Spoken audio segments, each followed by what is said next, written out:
You have seen in our papers how we react to discord and dissatisfaction. We joy big time. We know how to sing, we know how to jump, we know how to build bridges, we know how to break robots.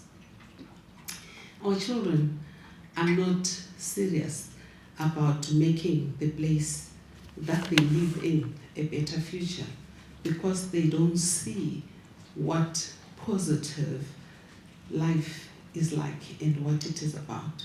And when you talk to me as Thandi Mabena, I'll tell you that I have a dream. I have a dream of a better, peaceful world where we can sustainably live as one. Because when I look at us here and I've been watching what we've been doing since morning, we have the same resolve. We have the same desires. We want to be in a better place.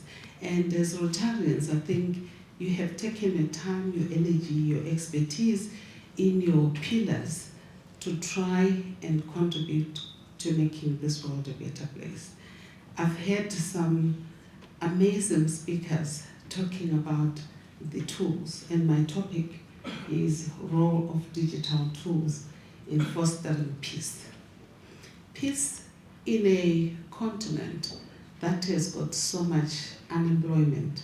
Peace in a continent that has got youth that know how to use the technical tools, but for what purpose? I think that's the big question. And my dear lecturer, I think where is he? I really enjoyed that talk, and I can imagine what the scholars are talking about right now. Our youth are using the digital tools. All of us in this room, I think we all have mobile phones. What are we using them for? We've got social groups that we communicate, contribute through. What are we contributing? What are we communicating? What's the consequence of our communication? What are we contributing towards? And I think those are some of the vital questions that we need to ask ourselves. We know that we have these digital tools, and we know that every household now almost has a television and almost has DSTV and access. It's even beyond DSTV. Now you even have other applications, mobile applications, where people can watch what's happening in the world just in time and comment just in time, responsibly and irresponsibly. Oops. What am I doing? Right. I would like to use Mandela's words. Peace is not just the absence of conflicts, he said. It is the creation of an environment where all can flourish regardless of race, color, creed, religion, gender, class, caste, or any other social markers that make us different. And if you look at what this legend spoke about, it is exactly, I think, what has taken the Rotaries and the ICC, so to speak, to start thinking about some actions that they can put in place to try and advance the nuances in this quotation. Then when you look at technology in peace building, you start looking at the will to the record of technology. Sorry, I quite like move. If I stand still, I become uncomfortable. But from the wheel of the rocket technology, it has really evolved, demonstrating the ingenuity and adaptability of human beings. I'm convinced that all of us have adapted in a certain way to something that we believe in. The incremental improvements, really, and continuous theoretical breakthroughs have led to advanced technological innovations, some of them to advance the human race. I love what I see in the health space, I love what I see in the innovation space, but I get so disappointed when I see certain things in the social space, the kind of graphic, terrible videos that get shared immediately, the irresponsible manner in which we utilize these tools. People are involved in an accident.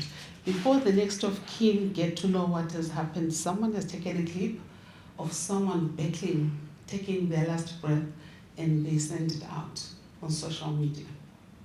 And they think they're breaking the news. What does it do to the recipients of those news, especially if it's their loved ones? So these technological innovations are expanding, but they call for accountability. How are we going to get ourselves to be accountable? If I go through every detail of my slide, I will repeat some of the things that my colleagues have spoken about. So please allow me to jump so that I can get to my 15 minutes. So understanding the digital space. I truly believe that peace building is an enabler of development, security, social and economic justice and reconciliation. If used really responsibly, then these digital tools can go a long way in helping us, because dealing with the root cause and drivers of conflict is a process and complex task for that matter, which takes time and careful planning. If we use those digital tools intentionally, understanding what we want to achieve at the end of the day, we will make this world a better place, really aligned to that dream that I shared with you. And conflicts, in essence, have multiple drivers. There's so many reasons why we have conflict. It could be gender, it could be religion, it could be race, it could be ethnicity, it could be anything. But what we know is that conflicts, they operate as systems. I'm sure you'd agree with me that you know a few examples across the globe where there is systematic eruption of conflicts. And they're local confined, but they're not confined to any country, because any country and any continent experiences conflict at some point in time. They transcend across regions and across the continents, because they are enabled by the systems that we find ourselves having. And the effective responses to peace building require that intentional influence. It requires resources. It requires commitment of different people and institutions at different times, including business. I'm a businesswoman and I fully charge most of the colleagues in business chambers, in universities where I lecture, and in communities where I find myself working, that let us utilize this knowledge that we have to make a difference. And in this technological era, digital tools are used to support peace-building processes aiming to reduce violence and injustices, maximizing social good, and because we all want positive outcomes at the end of the day. So what is the role of digital technology? It drives innovation, and that's a good thing. It increases productivity, absolutely, and efficiency in businesses. It improves communication, absolutely, and offers new ways to learn, collaborate, and interact, definitely. And it empowers businesses to create new revenue streams, improve customer experiences, and stay competitive in a rapidly changing world. These are the positives of technology. But the inverse is also true. Think about it. You've got people working at work. We no longer have time management, well, medieval time management processes where we measure people's time and what they have done, and they put timesheets on. What are people doing in the workspace? How do they spend their 8, 9, or 10 hours in the workspace? Who are they interacting with? What are they talking about? We've heard about cyberspace security. Most companies try to deal with that by putting certain things in place. Some of them, not so sure whether they really support the freedom that people are aspiring to have in the workplace. But what else can businesses and what else can people do? Because people utilize this technology, the freedom to do whatever they need to do. And we're acutely aware that digital inclusion is very important.